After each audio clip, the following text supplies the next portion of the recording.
Good morning, student. Today we are required to discuss about the second unit of business study topic, that is chapters that are called second chapter, that is principles of management ಅಂತ ಹೇಳಿ ನಿರ್ವಹಣೆಯ ತತ್ವಗಳು ಎರಡನೇ ಅಧ್ಯಯನ. ನಾವು ಒಂದನೇ ಅಧ್ಯಯನದಲ್ಲಿ ಎಲ್ಲ ಮಾಹಿತಿಯನ್ನೆಲ್ಲ ಡಿಸ್ಕಸ್ ಮಾಡಿದ್ದೀವಿ. ಈಗ ಎರಡನೇ ಅಧ್ಯಯನ ಅಂತ ಹೇಳ್ತೀವಿ. ಅದರಲ್ಲಿ ಫಸ್ಟು ಪ್ರಿನ್ಸಿಪಲ್ಸ್ ಆಫ್ ಮ್ಯಾನೇಜ್ಮೆಂಟ್, ಅದರಲ್ಲಿ introductions part of the principles of management, and second one there is what are the meaning and principles of management, meaning, features and significance of principles of management, and third point is the management gurus like Henry Fayol and F.W. Taylor principles ಅನ್ನು discuss ಮಾಡ್ತೀವಿ. These two principles of management, really there is a 1 marks question and 2 marks question and 4 marks questions might becomes in the annual examinations. It's very important. And supposed to say first introductory part of the principles of management. Let us would like to discuss with the introductions part of the principles of management. See, the management has been recognized as a separate discipline. Okay, ಇದು ಪ್ರತ್ಯೇಕವಾದಂತಹ ಶಿಸ್ತನ್ನು ಹೊಂದಿದೆ ನಿರ್ವಹಣೆಯು ಅಂತ ಹೇಳ್ತೀವಿ. It is a systematized body of knowledge like science. ಇದನ್ನು ಅಷ್ಟೇ ಸುವ್ಯವಸ್ಥಿತವಾದ ಜ್ಞಾನವನ್ನು ಪಡೆಯುವಂತಹ ವಿಷಯ ವಸ್ತುವಾಗಿದೆ ಅಂತ ಹೇಳ್ತೀವಿ. Study in a specialized institutions. The management might be having different specialized institutions in all over the world. We might be get the knowledge through the different institutions and practice in the real situations of the business. ಇದನ್ನ ಅನೇಕ ಇನ್ಸ್ಟಿಟ್ಯೂಷನ್ಸ್ಗಳಲ್ಲಿ ನಾವು study ಮಾಡಿ ಅದನ್ನ practice ಮಾಡ್ಕೊಳ್ತೀವಿ. ಎಲ್ಲಿ? Real situations of the business ಅಂತ ಹೇಳ್ತೀವಿ. Okay, but management functions are based on based on certain principles ಅಂತ ಹೇಳ್ತೀವಿ. ಇವೆಲ್ಲ ಮ್ಯಾನೇಜ್ಮೆಂಟ್ ಫಂಕ್ಷನ್ಸ್ ಏನಿದಾವಲ್ಲ, ನಿರ್ವಹಣೆ ತತ್ವಗಳು ಅಥವಾ ನಿರ್ವಹಣೆ ಕಾರ್ಯಗಳು, ಅವೆಲ್ಲ ನಿರ್ವಹಣೆ ತತ್ವಗಳ ಆಧಾರದ ಮೇಲೆ ಇದಾವೆ ಅಂತ. ಬೇಸ್ಡ್ ಆನ್ ಸರ್ಟನ್ ಪ್ರಿನ್ಸಿಪಲ್ಸ್ ಅಂತ ಹೇಳ್ತೀವಿ. These principles are applied in a what we say that ಯಾವ್ಯಾವ ಪ್ರಿನ್ಸಿಪಲ್ಸ್ಗಳನ್ನು ನಾವು ಅಪ್ಲೈ ಮಾಡ್ತೀವಿ, ಎಲ್ಲಿ ಅಪ್ಲೈ ಮಾಡ್ತೀವಿ ಈ ಮ್ಯಾನೇಜ್ಮೆಂಟ್ ಪ್ರಿನ್ಸಿಪಲ್ಸ್ ಅನ್ನು ಅಂತಂದರೆ, suppose these principles are applied in a production of product, ವಸ್ತುಗಳ ಉತ್ಪಾದನೆ ಮಾಡೋದ್ರಲ್ಲಿ, ಸೇಲ್ಸ್ ಮಾರಾಟ ಹೆಚ್ಚಿಸೋದು, ಇನ್ಕ್ರೀಸಿಂಗ್ ಸೇಲ್ಸ್ ಅಂತ ಹೇಳ್ತೀವಿ, ಆ್ಯಂಡ್ ಪ್ರಾಫಿಟ್ ಲಾಭ ಗಳಿಸೋದು, ಸೇಲ್ಸ್ ಮಾಡೋದಕ್ಕೆ these principles must be applied ಅಂತ ಹೇಳ್ತೀವಿ. ಇವೆಲ್ಲ ಪ್ರಿನ್ಸಿಪಲ್ಸ್ ಅನ್ನ ನಾವು ಅಪ್ಲೈ ಮಾಡ್ಕೊಳ್ತೀವಿ ಅಂತ. It help in increasing managerial efficiency ಅಂತ ಹೇಳ್ತೀವಿ. ಇದು ಮ್ಯಾನೇಜರಿಯಲ್ ಅಂದರೆ ನಿರ್ವಹಣಾ ಸಾಮರ್ಥ್ಯವನ್ನು ಹೆಚ್ಚಿಸುವುದಕ್ಕಾಗಿ ನಿರ್ವಹಣೆ ತತ್ವಗಳನ್ನು ನಾವು ಖಂಡಿತವಾಗಿ ಅಧ್ಯಯನ ಮಾಡಬೇಕಾಗತ್ತೆ ಅಂತ ಹೇಳುವಂಥದ್ದು. ಟೇಕಿಂಗ್ ಸೈಂಟಿಫಿಕ್ ಡಿಸಿಷನ್ಸ್, ವೈಜ್ಞಾನಿಕ ನಿರ್ಣಯವನ್ನು ತೆಗೆದುಕೊಳ್ಳೋದಕ್ಕಾಗಿಯೂ ಸಹ ಇದು ಹೆಲ್ಪ್ಫುಲ್ ಆಗುತ್ತೆ. ವೈಜ್ಞಾನಿಕ ನಿರ್ವಹಣೆಗಳನ್ನು ತೆಗೆದುಕೊಳ್ಳೋದು ಮತ್ತು ನಿರ್ವಹಣಾ ಸಾಮರ್ಥ್ಯವನ್ನು ಹೆಚ್ಚಿಸುವುದಕ್ಕಾಗಿ ನಿರ್ವಹಣಾ ತತ್ವಗಳು ತುಂಬಾ ಅವಶ್ಯಕವಾಗಿ ಬೇಕಾಗುತ್ತೆ ಅಂತ ಹೇಳ್ತೀವಿ. These principles are not rigid. ಇವೆಲ್ಲ ಪ್ರಿನ್ಸಿಪಲ್ಸ್ ರಿಜಿಡ್ ಆಗಿರೋದಿಲ್ಲ, ಇವೆಲ್ಲ ಬದಲಾವಣೆ ಆಗುತ್ತೆ. But it can be modified ಅಂತ ಹೇಳ್ತೀವಿ. ಇವೆಲ್ಲ might be modified suit with the situations ಅಂತ ಹೇಳ್ತೀವಿ. ಸಂದರ್ಭಗಳಿಗೆ ಅನುಗುಣವಾಗಿ ನಾವು ಇದನ್ನು ಬದಲಾವಣೆ ಮಾಡ್ಕೊಳ್ತೀವಿ. Principles are not the rigid. It might be going to changes, depends upon the changing the situations. Okay, ಅಂದರೆ ಸಿಚುವೇಶನ್ಸ್ ಹೇಗೆ ಬದಲಾವಣೆ ಆಗುತ್ತೋ ಅದರಂಗೆ ನಾವು ಪ್ರಿನ್ಸಿಪಲ್ಸ್ ಅನ್ನು ಬದಲಾವಣೆ ಮಾಡ್ಕೊಳ್ತೀವಿ ಅಂತ ಹೇಳ್ತೀವಿ. Okay, let us and the management thinker has controlled a lot of developments, contributed a lot of developments of a principles. ತುಂಬಾನೇ ಇದು ಮ್ಯಾನೇಜ್ಮೆಂಟ್ ಗುರೂಸ್ ಅಂತ ಹೇಳ್ತೀವಿ. ಮ್ಯಾನೇಜ್ಮೆಂಟ್ ಗುರೂಸ್ ತುಂಬಾನೇ ಕಾಂಟ್ರಿಬ್ಯೂಷನ್ಸ್ ಅನ್ನು ಕೊಟ್ಟಿದ್ದಾರೆ. ಹೇಗೆ ಯಾವ ಪ್ರಿನ್ಸಿಪಲ್ಸ್ ಅನ್ನು ಆಧಾರವಾಗಿ ಇಟ್ಕೊಂಡು ನಾವು ಪ್ರೊಡಕ್ಟಿವಿಟಿಯನ್ನು ಹೆಚ್ಚು ಮಾಡಬೇಕು, ಲಾಭವನ್ನು ಹೆಚ್ಚು ಗಳಿಸಬೇಕು, ಮಾರಾಟವನ್ನು ಹೇಗೆ ಹೆಚ್ಚು ಮಾಡಬೇಕು ಅನ್ನೋದ್ರ ಬಗ್ಗೆ ಈ ಮ್ಯಾನೇಜ್ಮೆಂಟ್ ಗುರೂಸ್ ಇದಾರಲ್ಲ. Suppose for example we can say that F.W. Taylor and Henry Fayol and Gulick Leather, ಅವರೆಲ್ಲ ತುಂಬಾ ಜನ ಇದ್ದಾರೆ ದ ಎಕ್ಸ್ಪರ್ಟ್ ಮ್ಯಾನೇಜ್ಮೆಂಟ್ ಗುರೂಸ್ ಅಂತ ಹೇಳ್ತೀವಲ್ಲ. ಅವರೆಲ್ಲ ತಮ್ಮದೇ ಆದಂಥ ರೀತಿಯಲ್ಲಿ ಕಾಂಟ್ರಿಬ್ಯೂಷನ್ಸ್ ಅನ್ನು ಮಾಡಿದ್ದಾರೆ, ತಮ್ಮದೇ ಆದಂಥ ರೀತಿಯಲ್ಲಿ ಕೊಡುಗೆಯನ್ನು ಕೊಟ್ಟಿದ್ದಾರೆ. ಅದನ್ನು ನಾವು ಸಪ್ರೇಟ್ ಆಗಿ ಓದ್ತೀವಿ. 14 principles design by the Henri Fayol and the principles of the FW Taylor ಅನ್ನು ನಾವು ಡಿಸ್ಕಸ್ ಮಾಡ್ಕೊಳ್ತೀವಿ. This is the introductory part. ಎಲ್ಲ ಸಂಸ್ಥೆಗಳಿಗೆ, ಎಲ್ಲ ವ್ಯವಹಾರಿ ಸಂಸ್ಥೆಗಳಿಗಾಗಿರ್ಬೋದು, ವ್ಯವಹಾರೇತರ ಸಂಸ್ಥೆಗಳಿಗಾಗಿರ್ಬೋದು, ಆ್ಯಂಡ್ ಎಲ್ಲ ಸ್ಮಾಲ್ ಆಗಿರ್ಬೋದು, ಬಿಗ್ ಬಿಸ್ನೆಸ್ ಆರ್ಗನೈಸೇಷನ್ ಆಗಿರ್ಬೋದು, ಸ್ಮಾಲ್ ಆರ್ಗನೈಸೇಷನ್ಸ್ ಆಗಿರ್ಬೋದು, ಎಲ್ಲದಕ್ಕೂ the principles of management is very essential ಅಂತ ಹೇಳ್ತೀವಿ. ಇದು ತುಂಬಾ ಅವಶ್ಯಕವಾಗಿ ಬೇಕಾಗಿರುತ್ತೆ ಅಂತ ಹೇಳ್ತೀವಿ. Then what you mean by the principles of management ಅಂತ ಹೇಳ್ತೀವಿ. Meaning of principles of management ಅಂತ ಹೇಳ್ತೀವಿ. The meaning already I wrote on the top of the board here.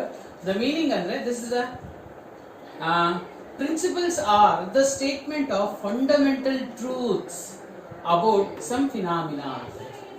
ಇದು ಫಂಡಮೆಂಟಲ್ ಟ್ರೂತ್ ಅಂತ ಹೇಳ್ತೀವಿ.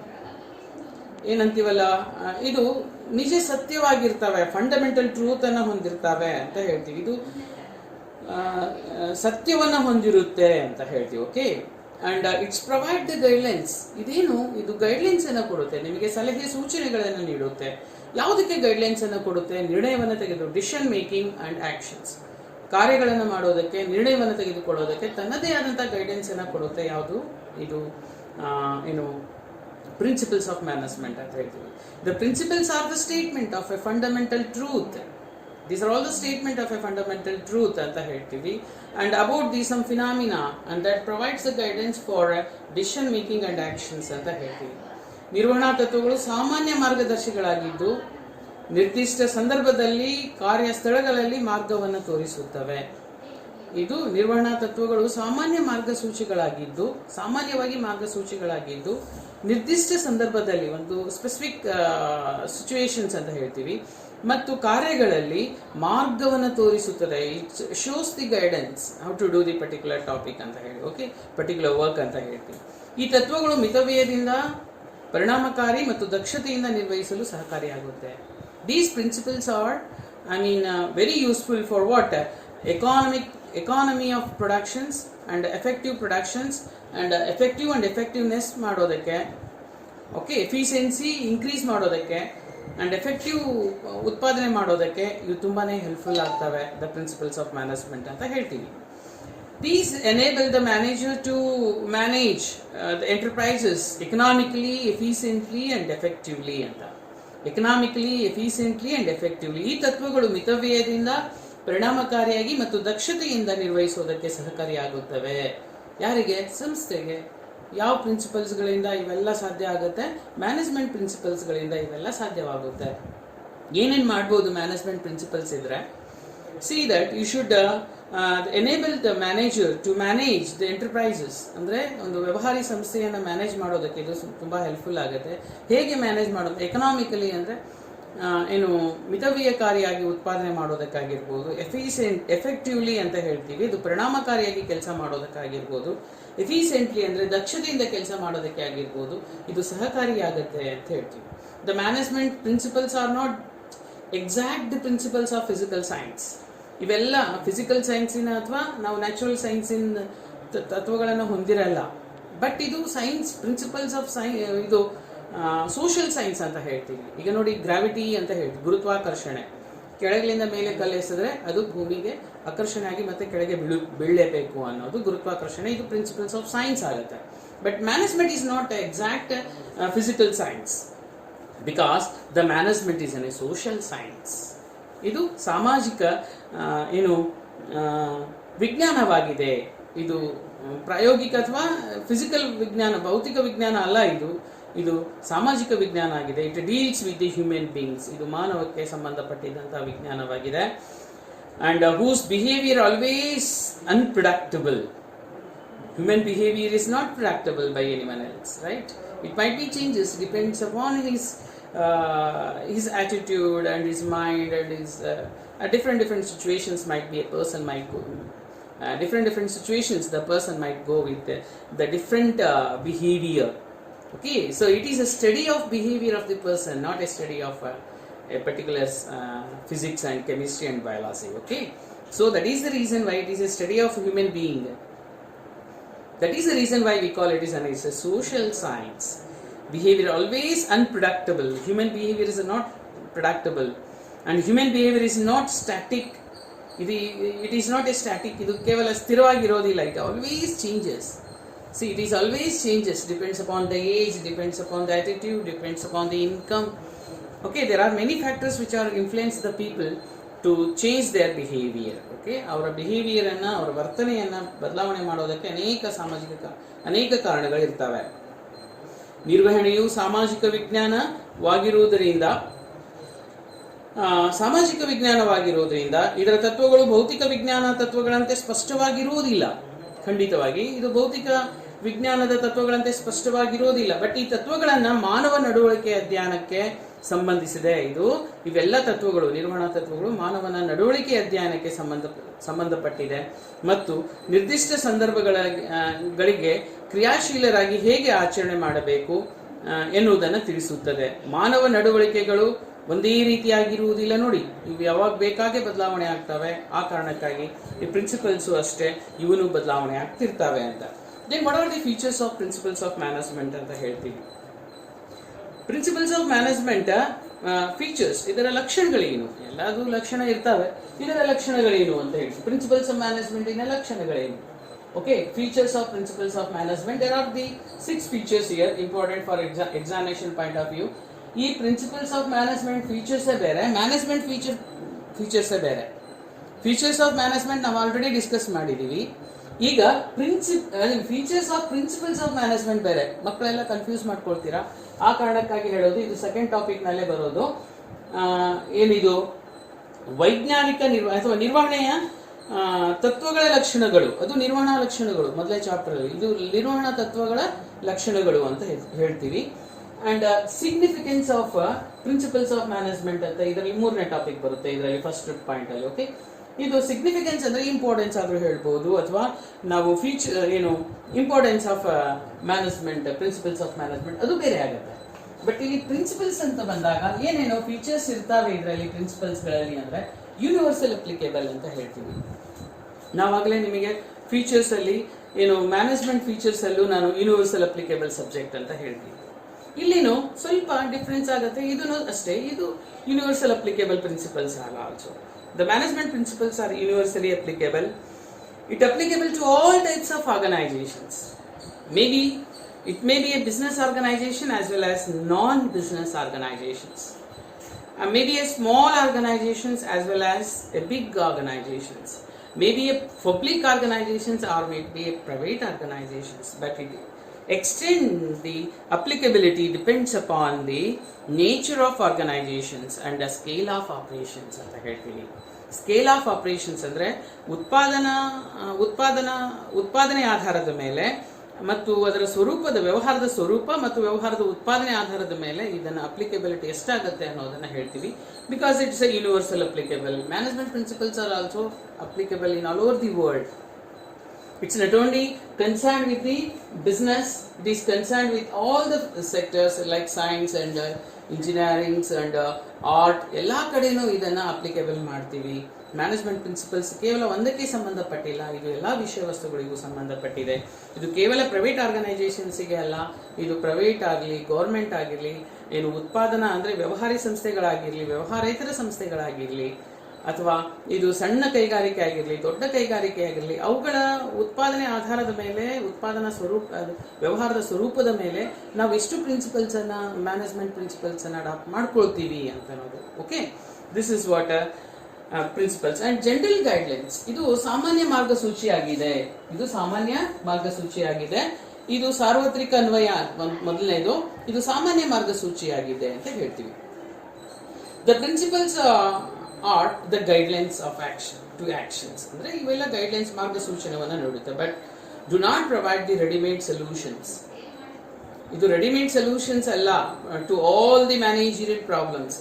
ನಿರ್ವಹಣಾ ತೊಂದರೆಗಳಿಗೆ ಇದು ರೆಡಿಮೇಡ್ ಸೊಲ್ಯೂಷನ್ಸ್ ಬರೋದಿಲ್ಲ ಇದರಿಂದ. But because it's a real business situations are very complex and dynamic. ಇವೆಲ್ಲ ರೆಡಿಮೇಡ್ ಆಗಿ ಸಿಗಲ್ಲ ಈ ಪ್ರಿನ್ಸಿಪಲ್ಸು.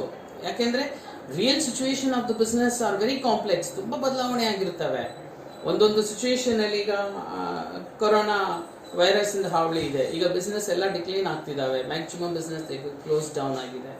ಆ ಸಂದರ್ಭದಲ್ಲಿ ಇದು ಹೇಗೆ ನಾವು ಡಿಪೆಂಡ್ಸ್ ಅಪಾನ್ ದ ಸಿಚುವೇಶನ್ಸ್ ನಾವು ಹೇಳ್ತೀವಿ. ಇದನ್ನ ಕಾಂಪ್ಲೆಕ್ಸಿಟಿ ಇರುತ್ತೆ ಅಂಡ್ ಡೈನಾಮಿಕ್ ಆಗಿ ಇದನ್ನು ಬದಲಾವಣೆ ಮಾಡ್ಕೊಳ್ಳೇಬೇಕಾಗತ್ತೆ. ಇದು ಹಾಗೆ ಇರುವಂತ ಗೈಡ್ಲೈನ್ಸ್ ಅಲ್ಲ.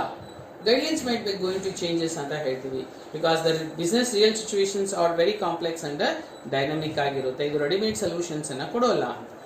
They play the advisory role in solving the problems.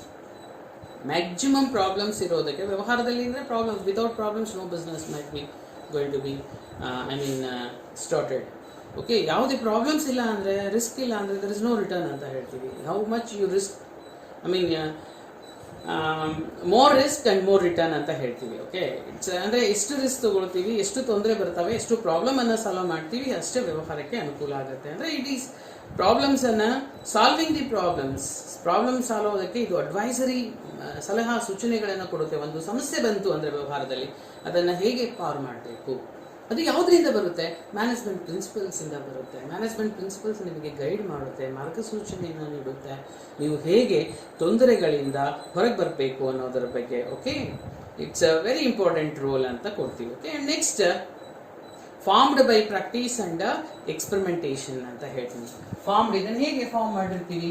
Formed by practice and experimentations ಅಂತ ಹೇಳ್ತೀವಿ. ಆಚರಣೆ ಮತ್ತು ಪ್ರಯೋಗಾತ್ಮಕ ರಚನೆಯಿಂದ ಇದನ್ನ ಸ್ಥಾಪಿಸಲಾಗಿದೆ. Management principles R formed by the experience ಅಂತ ಹೇಳ್ತೀವಿ. ಓಕೆ, ಪ್ರಾಕ್ಟೀಸ್ ಅಂಡ್ ಎಕ್ಸ್ಪೀರಿಯನ್ಸ್ ಅಂತ ಹೇಳ್ತೀವಿ. ಎಕ್ಸ್ಪೀರಿಯನ್ಸ್ ಲಿಂದ ಇದನ್ನ ಫಾರ್ಮ್ಡ್ ಮಾಡಿರ್ತಾರೆ. And collection of opinions also, ಅಂದರೆ ಬೇರೆ ಬೇರೆಯವರಿಂದ ಒಪಿನಿಯನ್, ಅನುಭವ ಮತ್ತು ಸಲಹೆ ಸೂಚನೆಗಳಿಂದ ಇದನ್ನು ಫಾರ್ಮ್ ಮಾಡ್ತಾರೆ. These principles are not developed over the night, ಅಂದರೆ ಮಧ್ಯರಾತ್ರಿಯಲ್ಲಿ ಡಿಸೈನ್ ಮಾಡಿರೋ ಪ್ರಿನ್ಸಿಪಲ್ಸ್ ಅಲ್ಲ ಇವು. ಇದ್ರ ಬಗ್ಗೆನೇ, but they are result of deep experience and the advisory of management experts ಅಂತ ಹೇಳ್ತೀವಿ. ತುಂಬ ಎಕ್ಸ್ಪರ್ಟ್ಸ್ ಆಗಿರ್ತಾರಲ್ಲ, ತುಂಬ ರಿಚ್ ನಾಲೆಡ್ಜ್ ಇರುತ್ತಲ್ಲ ಮ್ಯಾನೇಜ್ಮೆಂಟ್ ನಿರ್ವಹಣೆಯಲ್ಲಿ, ಅಂಥವರ ಒಪಿನಿಯನ್ಸನ್ನು ಪಡ್ಕೊಂಡು ಮತ್ತು ಡೀಪ್ ಎಕ್ಸ್ಪೀರಿಯನ್ಸ್ ಅಂದರೆ ಆಳವಾದ ಅನುಭವದ ಆಧಾರದ ಮೇಲೆ ಈ ಮ್ಯಾನೇಜ್ಮೆಂಟ್ ಪ್ರಿನ್ಸಿಪಲ್ಸನ್ನು ಡೆವಲಪ್ ಮಾಡಿದೆ ಹೊರತು ಮಧ್ಯರಾತ್ರಿಯಲ್ಲಿ ಸುಮ್ಮನೆ ಯಾರು ಬೇಕೋ ಅದು ಡಿಸೈನ್ ಮಾಡಿರುವಂಥದ್ದಲ್ಲ. ಓಕೆ, ಇದು ಒಳ್ಳೆ ಅನುಭವದವರ ಸಲಹೆ ಸೂಚನೆಗಳಿಂದ ಮ್ಯಾನೇಜ್ಮೆಂಟ್ ಎಕ್ಸ್ಪರ್ಟ್ ಪೀಪಲ್ಸ್ಗಳಿಂದ ಇದನ್ನು ಡಿಸೈನ್ ಮಾಡಿದ್ದಾರೆ. ಆ ಕಾರಣಕ್ಕಾಗಿ ಇದು ತುಂಬ ವ್ಯಾಲ್ಯೂಬಲ್ ಆಗಿರ್ತವೆ ಪ್ರಿನ್ಸಿಪಲ್ಸು ಅಂತ ಹೇಳ್ತೀವಿ. ಫ್ಲೆಕ್ಸಿಬಿಲಿಟಿ, ನಮನೀಯತೆ ಅಂತ ಹೇಳ್ತೀವಿ. ಫ್ಲೆಕ್ಸಿಬಲ್ ಇದೆ, ಎಲ್ಲ ಫ್ಲೆಕ್ಸಿಬಲ್ ಆಗಿರುತ್ತೆ. ದೇ ಆರ್ ನಾಟ್ ರಿಜಿಡ್ ಅಂತ ನಾನು ಮೊದಲೇ ಹೇಳಿದ್ದೀನಿ. Management principles are not rigid, they are changes, depends upon the situations might be changes ಅಂತ ಹೇಳ್ತೀವಿ. Management principles are not rigid, changes ಇದು ರಿಜಿಡ್ ಆಗಿರಲ್ಲ, ಸ್ಥಿರವಾಗಿರಲ್ಲ, ಅವೆಲ್ಲ ಬದಲಾವಣೆಯನ್ನು ಹೊಂದಿರ್ತವೆ. ಹೇಗೆ ಅಂದರೆ they are flexible and can be modified by the manager according to their situations. It might be modified by the manager according to their situations. ಅಂದರೆ ಸಂದರ್ಭಗಳ ಅನುಗುಣವಾಗಿ ನಾವು ಇದನ್ನು ಬದಲಾವಣೆ ಮಾಡ್ಕೊಳ್ತೀವಿ, ಇದನ್ನು ಚೇಂಜ್ ಮಾಡ್ತೀವಿ, ಇದನ್ನು ಬದಲಾವಣೆ ಮಾಡ್ತೀವಿ ಅಂತ ಹೇಳ್ತೀವಿ. They gives the enough power to the manager to change with the situation's demands. Enough power ಅನ್ನು ಕೊಡುತ್ತೆ ಮ್ಯಾನೇಜರ್ಸಿಗೆ. ನಮಗೆ ಬೇಕಾದಾಗ, ನಮಗೆ ಬೇಡಿಕೆ ಬಂದಾಗ ಇದರ ತತ್ವಗಳನ್ನು ನಾವು ಬದಲಾವಣೆ ಮಾಡಲೇಬೇಕಾಗುತ್ತೆ. ಎಲ್ಲ ಸಂದರ್ಭಗಳಲ್ಲೂ, ಎಲ್ಲ ಸಮಯದಲ್ಲೂ ಇದನ್ನು ಬಳಕೆ ಮಾಡೋಕ್ಕಾಗೋದಿಲ್ಲ. ಕೆಲವೊಂದು ಸಂದರ್ಭಗಳಲ್ಲಿ ನಾವು ಇದನ್ನ ಬದಲಾವಣೆ ಮಾಡಬೇಕಾಗತ್ತೆ. Manager has to be take several step to change the principles of management depend upon the situation's demand. ಅಂದರೆ ಸಂದರ್ಭಗಳು ಹೇಗೆ ನಮಗೆ ಬೇಡಿಕೆಯನ್ನು ನೀಡುತ್ತೆ, ಹಾಗೆ ಇದರ ಪ್ರಿನ್ಸಿಪಲ್ಸ್ ಅನ್ನು ಬದಲಾವಣೆ ಮಾಡಬೇಕಾಗತ್ತೆ ಅಂತ ಹೇಳ್ತೀವಿ. And it's a mainly in behavioural nature ಅಂತ ಹೇಳ್ತೀವಿ. ಮೇನ್ಲಿ ಬಿಹೇವಿಯರ್ ಇನ್ ನೇಚರ್ಸ್ ಅಂತ ಹೇಳ್ತೀವಿ. ಓಕೆ, ಅಂದರೆ ನಡವಳಿಕೆ ಅಥವಾ ವರ್ತನೆ ಸ್ವರೂಪಕ್ಕೆ ಪ್ರಾಧಾನ್ಯ ನೀಡುತ್ತೆ. ನಾನು ಆಗಲೇ ಹೇಳಿದ್ದೀನಿ ನಿಮಗೆ, it's not exact science, but it's study of human behaviour ಅಂತ. ಇದು ಮಾನವನ ವರ್ತನೆ ಬಗ್ಗೆ ಅಧ್ಯಯನ ಮಾಡುವಂತಹ ವಿಷಯ ವಸ್ತು ಆಗಿದೆ. These help to understand the relationship between ಇದೆಲ್ಲ ಅಂಡರ್ಸ್ಟ್ಯಾಂಡ್ ಮಾಡುತ್ತೆ ಯಾವುದು relations between the human and material resources, ಮಾನವ ಮತ್ತು ನೈಸರ್ಗಿಕ ಸಂಪನ್ಮೂಲಗಳನ್ನು ಅಕಂಪ್ಲಿಸ್ ದಿ ಆರ್ಗನೈಸೇಷನಲ್ ಆಬ್ಜೆಕ್ಟಿವ್ಸ್ ಅಂತ. ಓಕೆ, ಮಾನವ ಸಂಪನ್ಮೂಲಗಳನ್ನು ಹೇಗೆ ಬಳಕೆ ಮಾಡ್ಕೋಬೇಕು ಮತ್ತೆ ನೈಸರ್ಗಿಕ ಸಂಪನ್ಮೂಲಗಳನ್ನು ಹೇಗೆ ಬಳಕೆ ಮಾಡೋದ್ರ ಮೂಲಕ ಒಂದು ಸಂಸ್ಥೆ ಉದ್ದೇಶಗಳನ್ನು ಈಡೇರಿಸುವುದಕ್ಕೆ ಹೇಗೆ ಸಾಧ್ಯವಾಗುತ್ತೆ ಅದಕ್ಕೆ ಸಂಬಂಧಪಟ್ಟಿದ್ದು ಅಂತ. So that the management principles are behaviour in natures. ಹೇಗೆ ಬಿಹೇವಿಯರ್ ಇನ್ ನೇಚರ್ಸ್ ಅಂದರೆ human, it's a difference relations between, ಯಾವ್ಯಾವುದಕ್ಕೆ ರಿಲೇಷನ್ಸ್ ಬಿಟ್ವೀನ್ ಮಾಡುತ್ತೆ, ಹ್ಯೂಮನ್ ಅಂಡ್ ಮಟೀರಿಯಲ್ಸ್ ಅಂತ ಹೇಳ್ತೀವಿ. ಮಾನವ ಮತ್ತು ನೈಸರ್ಗಿಕ ಸಂಪನ್ಮೂಲಗಳ ನಡುವೆ ಇದು ಸಂಬಂಧವನ್ನು ಕಲ್ಪಿಸುವುದರಿಂದ ಇದು ಬದಲಾವಣೆ ಆಗ್ತಾನೆ ಇರುತ್ತೆ. ಓಕೆ, ಆ ಕಾರಣಕ್ಕಾಗಿ ಇದರ ಸಹಾಯದಿಂದ ನಾವು ಬದಲಾವಣೆಯನ್ನು ಮಾಡ್ಕೋಬಹುದು ಮತ್ತೆ ಒಂದು ಸಂಸ್ಥೆಯ ಗುರಿಗಳನ್ನು ಸಾಧನೆ ಮಾಡೋದಕ್ಕೆ ಇದು ತುಂಬ ಸಹಕಾರಿಯಾಗಿದೆ. ಆ ಕಾರಣಕ್ಕಾಗಿ ನಿರ್ವಹಣಾ ತತ್ವಗಳು ತುಂಬ ಅವಶ್ಯಕವಾಗಿ ಬೇಕಾಗುತ್ತೆ ಅಂತ ಹೇಳ್ತೀವಿ. ಕಾಸ್ ಅಂಡ್ ಎಫೆಕ್ಟ್ ರಿಲೇಶನ್ಶಿಪ್, ಕಾರಣ ಮತ್ತು ಪರಿಣಾಮಗಳ ಸಂಬಂಧವನ್ನು ಕೊಡುತ್ತೆ ಅಂತ. ಕಾರಣ ಮತ್ತು ಪರಿಣಾಮಗಳು, ಕಾಸ್ ಅಂಡ್ ಎಫೆಕ್ಟ್ ರಿಲೇಶನ್ಶಿಪ್. ಸೈನ್ಸ್ ಅಲ್ಲಿ ಹೇಳ್ತೀವಿ ಇದೊಂದು ಫೀಚರ್ಸ್, ನ್ಯಾಚುರಲ್ ಸೈನ್ಸ್ ಅಲ್ಲಿ ಇದೊಂದು ಫೀಚರ್ಸ್ ಆಗಿರುತ್ತೆ. ಆದರೆ ಇದು ಹ್ಯೂಮನ್ ಸೈನ್ಸ್ ಆಗಿರೋದ್ರಿಂದ ಇದರಲ್ಲೂ ಕಾಸ್ ಅಂಡ್ ಎಫೆಕ್ಟ್ ರಿಲೇಶನ್ಶಿಪ್ ಇರುತ್ತೆ. But principles must be based on management principles must be established by the relationship of cause and effect as well as they tell us as to what would be the result of the particular principles applied in given situations. ಈ principles ಅನ್ನು apply ಮಾಡಿದ್ರೆ ಏನು result ಬರುತ್ತೆ, ಏನು ಫಲಿತಾಂಶವನ್ನು ನೀಡುತ್ತೆ ಅನ್ನೋದ್ರ ಬಗ್ಗೆ ಇದು ಸಂಬಂಧಪಟ್ಟಿದೆ ಅಂತ.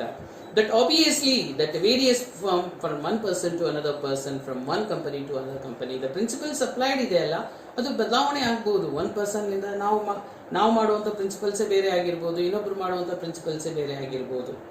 ಇದು ಒಂದೇ ರೀತಿಯಾಗಿರ್ಬೇಕಂತ ಏನೂ ಇಲ್ಲ.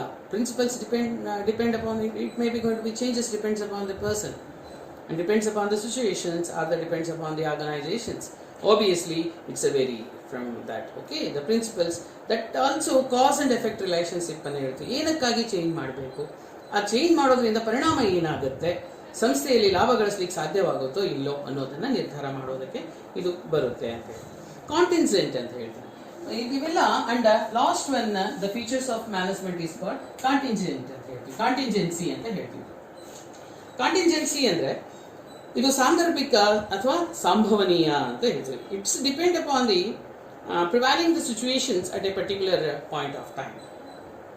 These can be changed as per the requirement so that the management principles are not absolute. ಇವೆಲ್ಲ ಇದು ಅಬ್ಸುಲೇಟ್ ಅಂತ ಏನಿರಲ್ಲ, ಇವೆಲ್ಲ ಫ್ಲೆಕ್ಸಿಬಿಲಿಟಿ ಆಗಿರುತ್ತೆ. And these can not be applied blindly in all the situations. ಇದನ್ನೆಲ್ಲ ಸುಮ್ಮನೆ ಅಪ್ಲೈ ಮಾಡಲ್ಲ ಎಲ್ಲ ಸಿಚುವೇಶನ್ನಲ್ಲೂ, ಅದನ್ನು ಒಂದು ಸಂದರ್ಭ ಸಿಚುವೇಶನ್ಸ್ ಅಂತ ನೋಡಿಕೊಂಡು in all the organisations equally, ಎಲ್ಲ ಸಂಸ್ಥೆಗಳಲ್ಲೂ ಎಲ್ಲ ಸಂದರ್ಭದಲ್ಲೂ ನಾವು ಬ್ಲೈಂಡ್ ಆಗಿ ಉಪಯೋಗ ಮಾಡಲ್ಲ. ಇದನ್ನ ಕಾಂಟಿಂಜೆಂಟ್, ಅದನ್ನು ನೋಡಿಕೊಂಡು ಸಂಭವನೀಯ ಸಮಯಗಳನ್ನು ನೋಡಿಕೊಂಡು ಸಂದರ್ಭಗಳನ್ನು ನೋಡಿಕೊಂಡು ಅಪ್ಲೈ ಮಾಡಬೇಕಾಗತ್ತೆ. ಇದು ಹೇಗೆ ಬೇಕಾಗಿ ಅಪ್ಲೈ ಮಾಡುವಂಥದ್ದಲ್ಲ. ಎಲ್ಲ ಸಂದರ್ಭದಲ್ಲೂ ಎಲ್ಲ ಆರ್ಗನೈಸೇಷನಲ್ಲೂ ನಾವು ಒಂದೇ ರೀತಿಯಾಗಿ ಅಪ್ಲೈ ಮಾಡ್ತೀವಿ ಮ್ಯಾನೇಜ್ಮೆಂಟ್ ಪ್ರಿನ್ಸಿಪಲ್ಸ್ ಅಂದರೆ ಅದು ತಪ್ಪಾಗುತ್ತೆ. We might be going to changes in a different situations and we should not blindly apply it for all the situations in all the organizations equally. Okay, it might be going to difference from one organization to another organizations, and it might be applied. Okay, then let us now try to go with the another one important point, significance of principles of management. adu hegagutte significance of principles of management ಅಂತಂದಾಗ ಏನು ನಿರ್ವಹಣಾ ತತ್ವಗಳ ಮಹತ್ವ ಏನು, ಯಾಕೆ ಇದನ್ನ discuss ಮಾಡಬೇಕು, ಏನು ಇಂಪಾರ್ಟೆನ್ಸ್ ಅನ್ನು ಇಟ್ಕೊಂಡಿದೆ, ಇದರಿಂದ ಏನು ಸಹಾಯ ಆಗುತ್ತೆ ಅನ್ನೋದನ್ನ ನಾವು ಡಿಸ್ಕಸ್ ಮಾಡಬೇಕಾಗತ್ತೆ. ಇವೆಲ್ಲ ಕಂಪಲ್ಸರಿ ನೋಡಿ. Principles of features of principles, ಇದು ಯೂನಿವರ್ಸಲ್ ಅಪ್ಲಿಕೇಬಲ್ ಜನರಲ್ ಗೈಡ್ಲೈನ್ಸ್ ಅನ್ನು ಕೊಡುತ್ತೆ. Formed by practice and experimentations. ಇದು ಸುಮ್ಮನೆ ಫಾರ್ಮ್ ಮಾಡಿಲ್ಲ ಓವರ್ ನೈಟು. ಇದು practice by experimentations, practice and experimentation. ಇದು ಫ್ಲೆಕ್ಸಿಬಲ್ ಆಗಿರುತ್ತೆ. Mainly behavioural nature, cause and effect relationship and contingency ಅಂತ ಹೇಳ್ತೀವಿ. Let us see significance of principles of management ಅಂತ ಬಂದಾಗ, it's provide ನೋಡಿ first provide manager with useful insight to reality into reality ಅಂತ ಹೇಳ್ತೀವಿ. ವ್ಯವಸ್ಥಾಪಕರಿಗೆ ವಾಸ್ತವಿಕತೆಯ ಉಪಯುಕ್ತವಾದ ಒಳನೋಟವನ್ನು ಒದಗಿಸುತ್ತದೆ. ವಾಸ್ತವಿಕತೆಯ ಉಪಯುಕ್ತವಾದ ಒಳನೋಟವನ್ನು ಒದಗಿಸುತ್ತದೆ. The management principles are going to be give the maximum knowledge to the manager. And knowledge, it's not to be, it's going to be added the maximum knowledge to the manager. Knowledge agirbodu, ability, increase the ability of the manager, and it is increase the understanding level of the manager, so that so that we can handle the situations effectively. ಈ management principles ಇರೋದ್ರಿಂದ ನಮಗೆ ಜ್ಞಾನ ಹೆಚ್ಚಾಗುತ್ತೆ. ನಿರ್ವಾಹಕರಿಗೆ ಜ್ಞಾನ ಆಗಿರ್ಬೋದು, ಅವರ ಸಾಮರ್ಥ್ಯ ಆಗಿರ್ಬೋದು, ಅವರ ಅರ್ಥ ಮಾಡ್ಕೊಳ್ಳುವಂತಹ ಸಾಮರ್ಥ್ಯ, ಮ್ಯಾನೇಜರ್ ಸಾಮರ್ಥ್ಯ ಆಗಿರ್ಬೋದು. These are increased effectively and efficiently, so that the principles of management that might be going to be increased, the knowledge of manager, ability of manager, and understanding level of the managers might be go on increasing, so that it is very helpful to increase, it is useful to insight into the reality. ಅವರ ವಾಸ್ತವಿಕತೆ ಹೆಚ್ಚಾಗ್ತಾ ಹೋಗುತ್ತೆ. ಅದಕ್ಕಾಗಿ ಒಳ್ಳೆಯ ನಿರ್ಣಯಗಳನ್ನು ತೆಗೆದುಕೊಳ್ಳೋದಕ್ಕೆ, ಪರಿಣಾಮಕಾರಿಯಾಗಿ ವಸ್ತುಗಳನ್ನು ಉತ್ಪಾದನೆ ಮಾಡೋದಕ್ಕೆ ಇದು ಸಹಕಾರಿಯಾಗುತ್ತೆ. The significance, that's a very important point. Let us we can going to be discuss. It is increase the knowledge, ability, understanding level of the manager, so that we can effectively manage the business and efficiently manage the business. Okay. And the next, optimum utilization of resources and effective administrations. See that optimum utilization of resources and effective administration ಅಂದರೆ ಸಂಪನ್ಮೂಲಗಳ ಅತ್ಯುತ್ತಮ ಬಳಕೆ ಮತ್ತು ಪರಿಣಾಮಕಾರಿ ಆಡಳಿತ ಹೇಗೆ ಮಾಡ್ತೀವಿ ಅಂತ. ಅತ್ಯುತ್ತಮ ಬಳಕೆ ಮತ್ತು ಪರಿಣಾಮಕಾರಿ ಆಡಳಿತ ಬೇಕು ಅಂತಂದ್ರೆ ಖಂಡಿತವಾಗಿ you should go the significance of principles of management. ಇದರ ಮಹತ್ವ ನಮಗೆ ಗೊತ್ತಾಗಿರ್ಬೇಕಾಗತ್ತೆ. ಅವಾಗ ಮಾತ್ರ ನಾವು we can use the success of everyone organizations that depends upon the utilization of resources. Either the resources may be the manpower and the materials. ಇವನ್ನ ಹೇಗೆ utilise ಮಾಡ್ತೀರಿ ಅದರ ಮೇಲೆ ನಿಮ್ಮ ಕಂಪನಿ ಯಶಸ್ಸು ಮತ್ತು ಅದರ ಅಭಿವೃದ್ಧಿ ಅದರ ಮೇಲೆ ಅವಲಂಬನೆ ಆಗಿರುತ್ತೆ. ನೀವು ಹೇಗೆ ಮಾನವ ಸಂಪನ್ಮೂಲ ಮತ್ತು ನೈಸರ್ಗಿಕ ಸಂಪನ್ಮೂಲಗಳನ್ನು ಹೇಗೆ ಬಳಕೆ ಮಾಡ್ತೀರಿ ಅದ್ರ ಮೇಲೆ ಅವಲಂಬನೆ ಆಗಿರುತ್ತೆ. ಆ ಕಾರಣಕ್ಕಾಗಿ ಇದು ನಿರ್ವಹಣೆ ಹೇಗೆ ಅಂದರೆ, ಅದು ಹೇಗೆ ಮಾನವ ಸಂಪನ್ಮೂಲಗಳನ್ನು ಸದ್ಬಳಕೆ ಮಾಡಿದ್ದೀರಾ ಅನ್ನೋದಕ್ಕೆ ಏನು ಬೇಕಾಗತ್ತೆ, ಏನು ಪಾಯಿಂಟ್ಸ್ ಬೇಕಾಗಂತೆ. ಮ್ಯಾನೇಜ್ಮೆಂಟ್ ಇರೋದ್ರಿಂದ, ಈ ಮ್ಯಾನೇಜ್ಮೆಂಟ್ ಪ್ರಿನ್ಸಿಪಲ್ಸ್ ಆಫ್ ಮ್ಯಾನೇಜ್ಮೆಂಟ್ ಇರೋದ್ರಿಂದ ನಮಗೇನಾಗುತ್ತೆ, it's reduce the wastage. Principles of management it's going to be reduce the wastage. Okay, ಇದು ವ್ಯರ್ಥ ಆಗೋದನ್ನು ಕಡಿಮೆ ಮಾಡುತ್ತೆ, ಸಂಪನ್ಮೂಲಗಳನ್ನು ವ್ಯರ್ಥವಾಗುವುದಕ್ಕೆ ಬಿಡುವುದಿಲ್ಲ. ಆ ಕಾರಣಕ್ಕಾಗಿ ಇದು ಎಫೆಕ್ಟಿವ್ ಆಗುತ್ತೆ, ಎಫೆಕ್ಟಿವ್ ಯುಟಿಲೈಸೇಷನ್ ಆಫ್ ರಿಸೋರ್ಸಸ್ ಆಗುತ್ತೆ. ಜೊತೆಗೆ all kinds of wastage of materials, labour and time. ಏನು ವೇಸ್ಟೇಜ್ ಅಂದರೆ ಆಲ್ ಕೈಂಡ್ಸ್ ಆಫ್ ಮಟೀರಿಯಲ್ ಆಗಿರ್ಬೋದು, ಮಟೀರಿಯಲ್ ವೇಸ್ಟೇಜ್ ಆಗಿರ್ಬೋದು, ಟೈಮ್ ವೇಸ್ಟ್ ಮಾಡೋದಾಗಿರ್ಬೋದು, ಲೇಬರ್ ವೇಸ್ಟ್ ಮಾಡೋದಾಗಿರ್ಬೋದು, ಕಾರ್ಮಿಕರು ಸುಮ್ಮನೆ ಐಡಲ್ ಆಗಿ ಕೂತಿರ್ತಾರಲ್ಲ ಅವು ಆಗಿರ್ಬೋದು, ಅವೆಲ್ಲವನ್ನ ಎಫೆಕ್ಟಿವ್ ಯುಟಿಲೈಸೇಷನ್ಸ್ ಮಾಡೋದಕ್ಕೆ ಸಹಕಾರಿಯಾಗಿದೆ ಪ್ರಿನ್ಸಿಪಲ್ಸ್ ಆಫ್ ಮ್ಯಾನೇಜ್ಮೆಂಟ್. ಈ ಪ್ರಿನ್ಸಿಪಲ್ಸ್ ಆಫ್ ಮ್ಯಾನೇಜ್ಮೆಂಟ್ ಇರೋದ್ರಿಂದಾನೇ will going to be use the material and labour and time effectively through the effective administrations. ಒಳ್ಳೆಯ ಪರಿಣಾಮಕಾರಿ ಆಡಳಿತದಿಂದ ನಾವು ವೇಸ್ಟೇಜನ್ನು ಕಡಿಮೆ ಮಾಡ್ತೀವಿ. ಯಾವ ವೇಸ್ಟೇಜ್ ಅಂದರೆ ಮಟೀರಿಯಲ್ ಆಗಿರ್ಬೋದು, ಮತ್ತು ಲೇಬರ್ ಆಗಿರ್ಬೋದು, ಮತ್ತು ಟೈಮ್ ಆಗಿರ್ಬೋದು, ಇವನ್ನು ಕಡಿಮೆ ವೇಸ್ಟೇಜನ್ನು ಮಾಡೋದ್ರ ಮೂಲಕ ನಾವು ಅತ್ಯಧಿಕ the management principles are enable to the manager to make optimum utilisation of resources. ತುಂಬ ಒಳ್ಳೆಯ ಸಂಪನ್ಮೂಲಗಳನ್ನು ಸರಿಯಾಗಿ ಸದ್ಬಳಕೆ ಮಾಡೋದಕ್ಕೆ ಇದು ಸಹಕಾರಿಯಾಗಿದೆ. ಯಾವುದು? ಪ್ರಿನ್ಸಿಪಲ್ಸ್ ಆಫ್ ಮ್ಯಾನೇಜ್ಮೆಂಟ್ ಅಂತ ಹೇಳ್ತೀವಿ. ಆ ಕಾರಣಕ್ಕಾಗಿ ಇಟ್ಸ್ ಲೀಡ್ಸ್ ಟು, ಇದು ಯಾವಾಗ ನಾವು ಎಫೆಕ್ಟಿವ್ ಯುಟಿಲೈಸೇಷನ್ ಆಫ್ ರಿಸೋರ್ಸಸ್ ಅಂತ ಮಾಡ್ತೀವಲ್ಲ ಅದರಿಂದ ಏನಾಗುತ್ತೆ ಅಂದರೆ its leads to a quality of productions. Okay, productions of the quality and production with the minimum good quality of products with the minimum cost. It's possible through the principles of management. Good quality of product produced with a minimum cost. ಅಂದರೆ ಕಡಿಮೆ ಖರ್ಚಿನಲ್ಲಿ ಒಳ್ಳೆ ಗುಣಮಟ್ಟದ ವಸ್ತುಗಳನ್ನು ಉತ್ಪಾದನೆ ಮಾಡೋದಕ್ಕೆ ಇದು ಸಹಕಾರಿಯಾಗಿದೆ. ಅದಕ್ಕಾಗಿ ಇದು ತುಂಬ ಮಹತ್ವವನ್ನು ಹೊಂದಿದೆ. ಓಕೆ, ಇದು ಮಾನವ ಸಂಪನ್ಮೂಲಗಳ ಆಗಿರ್ಬೋದು, ನೈಸರ್ಗಿಕ ಸಂಪನ್ಮೂಲಗಳ ಸದ್ಬಳಕೆ ಮಾಡೋದ್ರಿಂದ ಯಾವುದೇ ವ್ಯರ್ಥ ಆಗುವುದನ್ನು ತಡೆಗಟ್ಟುವುದರ ಮೂಲಕ ಕಡಿಮೆ ಖರ್ಚಿನಲ್ಲಿ ಹೆಚ್ಚು ಉತ್ಪಾದನೆ ಮಾಡೋದಕ್ಕೆ ಇದು ಸಹಕಾರಿಯಾಗುತ್ತೆ. ಪ್ರಿನ್ಸಿಪಲ್ಸ್ ಆಫ್ ಮ್ಯಾನೇಜ್ಮೆಂಟ್ ಅಂತ ಹೇಳ್ತೀವಿ. Scientific decisions. Okay, scientific decision, ವೈಜ್ಞಾನಿಕ ತೀರ್ಮಾನಗಳು. The management principles are help to thoughtful the decision making ಅಂತ ಹೇಳ್ತೀವಿ. ಥ್ರೋಟ್ ಫುಲ್ ಡಿಸಿಷನ್ ಮೇಕಿಂಗ್ ಆಗಿರುತ್ತೆ. The principles they are emphasise a longer logic rather than the blind faith ಅಂತ ಹೇಳ್ತೀವಿ. ಲಾಜಿಕ್ಲಿಂದ ಅವರು ಮಾಡ್ಕೊಳ್ತಾರೆ ಹೊರತು ಸುಮ್ಮನೆ ಕಣ್ಣು ಮುಚ್ಕೊಂಡು ಮಾಡೋದಿಲ್ಲ. ಇವನ್ನ ಪ್ರಿನ್ಸಿಪಲ್ಸ್ ಲಾಜಿಕ್ ಅನ್ನು ಇಟ್ಕೊಂಡು ವೈಜ್ಞಾನಿಕ ತೀರ್ಮಾನಗಳನ್ನು ಆಧಾರವಾಗಿ ಸೈಂಟಿಫಿಕ್ ಡಿಸಿಷನ್ಸ್ ಅನ್ನು ಮಾಡೋದ್ರ ಮೂಲಕವಾಗಿ ಈ ಪ್ರಿನ್ಸಿಪಲ್ಸ್ ಅನ್ನು ಅಪ್ಲೈ ಮಾಡ್ತಾರೆ ಹೊರತು ಸುಮ್ಮನೆ ಬ್ಲೈಂಡ್ ಆಗಿ ಅಪ್ಲೈ ಮಾಡೋದಲ್ಲ, ಕಣ್ಣು ಮುಚ್ಕೊಂಡು ಮಾಡೋದಿಲ್ಲ ಇದನ್ನ. ಓಕೆ, ಇದನ್ನ ಪ್ರಾಕ್ಟೀಸ್ ಅಂಡ್ ಎಕ್ಸ್ಪೆರಿಮೆಂಟೇಷನ್ ಅಂತ ಹೇಳಿದ್ವಲ್ಲ, ಇಲ್ಲಿ practice and experience and experimentations ಮೂಲಕ ಇದನ್ನ ಮಾಡ್ತೀವಿ, ಪ್ರಿನ್ಸಿಪಲ್ಸ್ ಅನ್ನ ಡೆವಲಪ್ ಮಾಡ್ತೀವಿ. ಆ ಕಾರಣಕ್ಕಾಗಿ ಇದು ತುಂಬಾ ಉಪಯುಕ್ತವಾಗುತ್ತೆ, ತುಂಬಾ ಪ್ರಯೋಜನಕಾರಿಯಾಗುತ್ತೆ. ಯಾವುದೇ ವೇಸ್ಟೇಜ್ ಆಗೋದಿಲ್ಲ, ಯಾವುದೇ ನಿರ್ಣಯಗಳು ಸಮರ್ಪಕವಾಗಿ ಮಾಡಲಿಕ್ಕೆ ಸಮರ್ಪಕವಾಗಿ ಮಾಡಲಿಕ್ಕೆ ಸಾಧ್ಯವಾಗುತ್ತೆ. ತುಂಬಾ ಸೈಂಟಿಫಿಕ್ ಆಗಿರ್ತವೆ. ಸುಮ್ಮನೆ ಊಹಾಪೋಹಗಳ ಮೇಲೆ ನಾವು ಗೋಡೆಯನ್ನು ಕಟ್ಟೋದಿಲ್ಲ, ಮಹಡಿಗಳನ್ನು ಕಟ್ಟೋದಿಲ್ಲ, ನಾವು ಕನಸಿನಲ್ಲಿ ಕಟ್ಟುವಂಥ ಮಹಡಿಗಳನ್ನು ಕಟ್ಟೋದಿಲ್ಲ. ಇದು ರಿಯಲ್ ಆಗಿರುತ್ತೆ. ಅದಕ್ಕಾಗಿ ಇದು ಸೈಂಟಿಫಿಕ್ ಡಿಸಿಷನ್ಸ್ ಅನ್ನು ಮಾಡಿಕೊಳ್ಳುತ್ತೆ. ಮೀಟಿಂಗ್ ಚೇಂಜಿಂಗ್ ಎನ್ವಿರಾನ್ಮೆಂಟ್ ರಿಕ್ವೈರ್ಮೆಂಟ್ ಅಂತ ಹೇಳಿ ಬದಲಾಗುವ ಪರಿಸರ ಅಗತ್ಯತೆಗಳಿಗೆ ಪೂರೈಕೆ ಮಾಡುತ್ತದೆ. ಬದಲಾಗುವ ಪರಿಸರ ಅಗತ್ಯತೆಗಳ ಪೂರೈಕೆ ಅಂತ ಹೇಳ್ತೀವಿ. ಮೀಟಿಂಗ್ ಚೇಂಜಿಂಗ್ ಎನ್ವಿರಾನ್ಮೆಂಟ್ ರಿಕ್ವೈರ್ಮೆಂಟ್ ಅಂತ ಹೇಳ್ತೀವಿ. ಬದಲಾಗುವ ಪರಿಸರದ ಅಗತ್ಯತೆಗಳ ಪೂರೈಕೆ ಅಂತ ಹೇಳ್ತೀವಿ.